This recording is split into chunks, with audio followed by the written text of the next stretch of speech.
भगवान श्री कृष्ण स्वधाम गमन की संपूर्ण कथा। हर जन्म लेने वाले को एक दिन इस संसार से जाना ही पड़ता है, यहाँ तक कि स्वयं भगवान श्री कृष्ण को भी। लेकिन क्या आपने कभी सुना है कि भगवान श्री कृष्ण ने इस धरती को कैसे छोड़ा था? आइए जानते हैं भगवान श्री कृष्ण के स्वधाम गमन की अद्भुत कथा।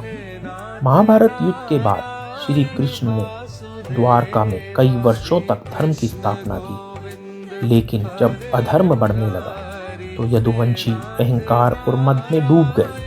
आपसी कलह और शराब के नशे में एक दूसरे से झगड़ते हुए यदुवंशियों ने खुद ही अपना विनाश कर लिया। यह सब भगवान की ही लीला थी, क्योंकि पृथ्वी का भार हल्का करने के लिए यदुवंश का अंत होना आवश्यक था। यदुवंश के विनाश के बाद भगवान श्री कृष्ण अपने बड़े भाई बलराम जी के साथ प्रभास क्षेत्र चले गए। बलराम जी ध्यान में लीन होकर अपने धाम चले गए। अब श्री कृष्ण ने भी अपनी लीला समाप्त करने का निर्णय लिया। वह एक पीपल के पेड़ के नीचे ध्यान मुद्रा में बैठ गए। उसी समय जरा नामक एक बहेलिया वहां से गुजरा। उसने श्री कृष्ण के चरणों को हिरण समझकर तीर चला दिया। तीर सीधे भगवान के पैर में लगा। शिकारी जब पास आया तो देखा कि यह कोई साधारण मनुष्य नहीं, स्वयं भगवान श्री कृष्ण है। वह रोने लगा और अपने अपराध के लिए क्षमा मांगने लगा। भगवान श्री कृष्ण ने मुस्कुराते हुए कहा, हे जरा चिंता मत करो, यह सब पूर्व जन्म के कर्मों का परिणाम है। यह तीर भगवान राम के समय का कर्म फल था। राम अवतार में श्री कृष्ण ने बालिक का वध छुप कर किया था।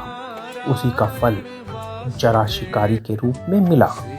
श्री कृष्ण ने कहा, जो जन्म लेता है उसे मृत्यु का सामना करना ही पड़ता है।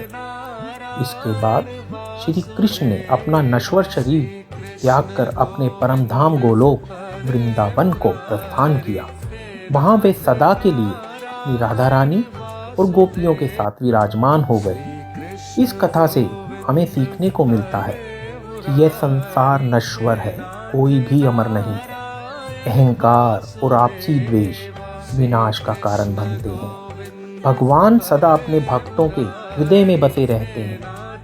जो व्यक्ति भगवान के नाम का सच्चे मन से स्मरण करता है, भगवान उसे कभी छोड़ते नहीं हैं। श्री कृष्ण ने शरीर त्यागा, लेकिन वह आज भी हर भक्त के हृदय में बसे हैं। बस उन्हें पुकारने की देर है।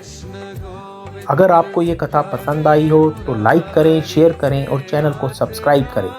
हर दिन ऐसे ही प्रेरणादायक कथाओं के लिए जुड़े रहें। धन्यवाद। गोविंद हरे मुरारी, हे नाथ नारायण वासुदेवा। श्री कृष्ण गोविंद